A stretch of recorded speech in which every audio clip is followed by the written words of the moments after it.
ಶ್ರಾವಣ ಮಾಸದಿ 4ನೇ ಮಂಗಳವಾರ ಭಕ್ತರ ಮನದಲ್ಲಿ ಸಂಭ್ರಮ ಸಡಗರ. ತೇರಿಗೆ ಚಂದದ ಹೂವಿನ ಅಲಂಕಾರ, ಅರ್ಪಿಸಬೇಕು ಹೂಕಾಯಿ ಕರ್ಪೂರ.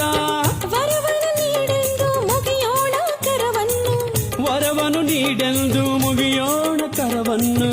ಸಂಗಮನಾಥನ ಚರಣ ಕಮಲವನ್ನು ನಡೆಯುತ್ತಾ ಬರಬೇಕು ಜಾತ್ರೆಗೆ ಸಂಗಮನಾಥನ